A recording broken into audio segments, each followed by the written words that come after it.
model yang akan digunakan oleh teman-teman itu model namanya Indoterm. Jadi Indoterm itu model yang memang memfokuskan kepada subnational economy. Jadi ada daerah, ada komponen daerahnya, ada komponen daerahnya. Dan model ini sudah standar, sudah cukup dikenal, namanya dipakai di berbagai tempat di seluruh dunia. Nah, dan model ini juga bukan model baru secara inisiasinya. Itu udah lama. Pertama kali itu kita kembangkan di tahun 2006, ya, itu untuk model Indonesia dan Jawa Barat saja. Lalu kemudian dengan berbagai sumber pendanaan, model kemudian sudah berkembang sampai sekarang, dan model yang ada sekarang itu adalah ini juga berkolaborasi antar berbagai institusi. Model ini itu kira-kira seperti apa? Tentu kan model yang pertama kali teman-teman bikin di pagi hari itu adalah ini, single region economic growth. Jadi ada production, ada faktor market, ada rumah tangga, ada domestik. Tapi sirkular di dalam satu ekonomi itu sendiri. Nah, model yang barusan saya extend, ya, model minimal itu adalah contoh dari model single region economy open. Ya, single region economy open. Single region economy open itu dia ada ekspor, ada import gitu ya. Nah, ini kan nggak ada nih, nggak ada. Jadi apa yang dijual masuk ke situ lagi. Nah, kalau ini open, jadi dia sebagian dari produk market itu dari production dijual ke luar negeri, dan barang yang ada di domestik itu sebagian bukan hanya yang melalui bukan hanya lewat jalur sini, tapi juga bisa datang dari sini. Itu model yang minimal model. Kita nggak spesifik melatih latihan minimal model, tapi teman-teman bisa di waktu luang. Nah, model yang akan teman-teman bawa sebagai oleh-oleh, ke tempatnya berasal, gitu ya, itu adalah model multi-regional. Gitu.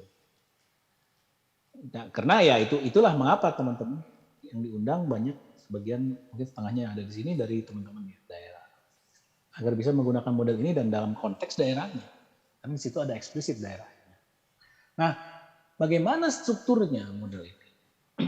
Sebenarnya ekstensi saja. Jadi kalau di dalam multi-regional economy itu jadi di dalam satu ekonomi itu daerah itu dipecah. Jadi ada dipecah-pecah menjadi daerah. Katakanlah menjadi 5 region. Ada R1, ada R2 nih. Ada R1, ada R2A, R3, R4, R5, ada R2. Ini ada regionnya. Nah, jadi kalau di dalam multi-regional economy, barang yang diperjualbelikan di dalam suatu daerah, katakanlah di daerah region 1, okay, itu bukan hanya barang yang berasal dari region 1, bukan hanya yang dari sini aja, bukan hanya dari sini. Bukan hanya dari sini, dari region 1 ke region yang sama kan ya. Ini masuk ke dari region 1. Tapi juga bisa dari luar negeri, bisa dari rest of the world. Ya. Nih, bisa dari luar negeri, import. Tapi bisa juga dari region lain, bisa dari region 3, bisa dari region 4, bisa dari region 5, atau bisa dari region 2. Gitu. Nah, ini yang berasal dari region 2. Ya. Yang berasal dari region 2. Ini region 2. Ya, berasal dari region 2. Jadi si region 2 sendiri, itu barangnya itu selain dia kirim ke dirinya sendiri, ya, produk marketnya ini kirim ke dirinya sendiri nih, ya kan? Kirim ke dirinya sendiri, tuh. Kan? Dikirim ke dirinya sendiri. Juga dia kirim ke daerah region 2. Nih. Kirim ke daerah 2. Selain tentu dia kirim juga ke daerah lain, cuma tidak kita tunjukin. Ya, cuma dia bisa kirim ke daerah lain. Jadi di sini mekanismenya kemudian ada yang disebut multi-regional economy. Gitu. Nah, untuk model Indoterm ini harus ada tambahan behavior. Jadi sekarang pertanyaannya adalah bagaimana memodel suatu daerah itu apa intinya yang dirubah dari persamaan yang multi-regional dibandingkan dengan yang nasional. Saya akan coba jelaskan sesimpel mungkin. Ya. Walaupun itu detailnya cukup banyak, cuman saya akan coba sederhanakan sesimpel mungkin.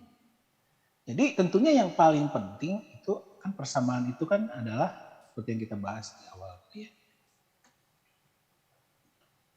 Yang penting itu kan market clearing. Nah, jadi kalau di dalam national model, market clearingnya itu kan untuk barang tertentu itu kan XD sama dengan XS, ya. Demand sama dengan supply.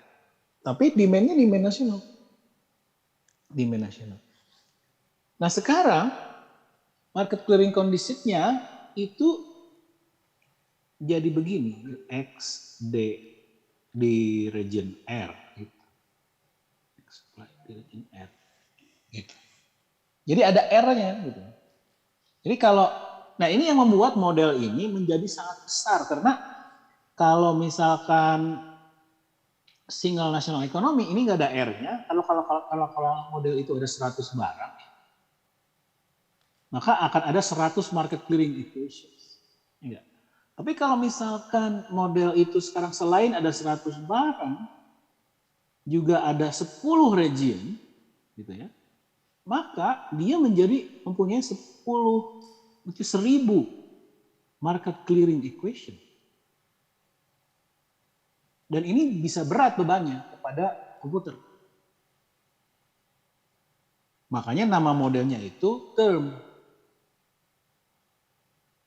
E-nya itu singkatan dari enormous. Besar. Ya.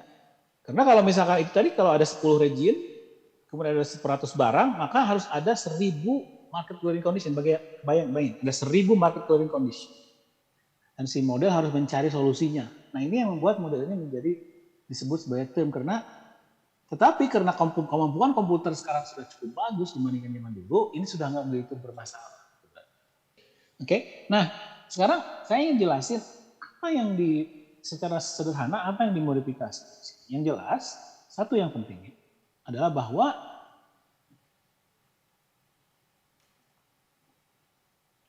ketika kita bicara barang, ini barang ya. Ini barang yang diproduksi. Barang yang diproduksi atau disuplai oleh produsen di region R. Nih, jadi semua industri yang ada di region R mensuplai barang ini. Memproduksi barang ini. Nah, bedanya yang sekarang adalah demand-nya barang ini kan kalau kita lihat ke belakang. Barang yang diproduksi oleh di region 2 itu kan bukan hanya diminta oleh region 2 tapi juga diminta oleh region 1 dan region-region lainnya. Nah, sehingga ini di sini itu permintaannya itu bukan hanya di regionnya sendiri. Jadi dia bisa diminta oleh region, diminta oleh 1, diminta oleh 2, diminta oleh 3, diminta oleh 4, diminta oleh 5. Jadi agregat demand-nya itu bukan hanya menambahkan jenis dari demand, tapi juga menambahkan region-region. Nah ini yang harus dipahami. Jadi market clearing kan CGM model yang penting market clearing. Nah market clearing condition itu tadi. Jadi itu. Nah sekarang yang kedua adalah bagaimana mekanisme equations apa yang ditambahkan. Nah ini yang penting. Persamaan apa yang ditambahkan? Sederhana sama. Jadi prinsipnya sama. Jadi sama persis pakai CS lagi.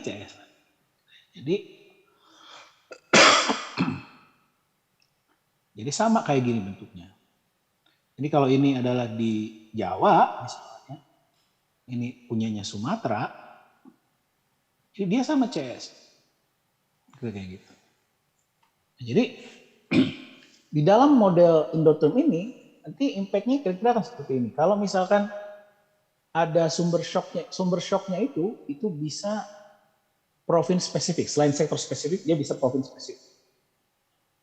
Jadi misalkan ada kebijakan tertentu atau bencana alam lah atau apa tertentu yang di suatu provinsi ya, maka dia akan pertama akan ada direct effect.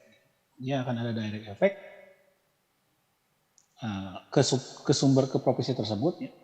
Cuman kemudian dia juga akan ada indirect effect ke provinsi lain sektor tertentu. Ya. Sini. Oke, nanti dia akan dampak ke provinsi lain lagi. Lalu akan ada feedback juga sehingga akhirnya bisa berbeda dibandingkan direct effect. Lalu kalau kita jumlahin semua efek-efek ini nanti akan ada yang disebut dengan aggregate impact. Impactnya terhadap nasional. Ini seperti apa? Oke. Nah, sementara mungkin itu dulu ya yang ingin saya sampaikan konsepnya, frameworknya, literaturnya. Karena secara umum sih seperti itu. Yang saya mungkin ingin teman-teman ingin untuk ngelihat dulu ya the usefulness of the model, memegang modelnya, menyentuh gitu ya, menyentuh modelnya seperti apa gitu ya. Dan mencoba melakukan analisis dengan model itu, ngelihat apa yang bisa, apa yang tidak, langsung dulu, gitu ya, dijeburin dulu gitu ya. Nanti setelah itu kita bisa bahas lagi besok gitu ya. Tapi minimal di sesi setelah ini saya ingin teman-teman dibantu oleh rekan-rekan yang ada di situ untuk melakukan exercise dengan model Indoterm ini. Oke, terima kasih Prof. Arief yang sudah berkenan untuk memberikan paparannya. Kita kasih aplaus dulu kepada beliau. Oke. Semakin sehat ya Prof.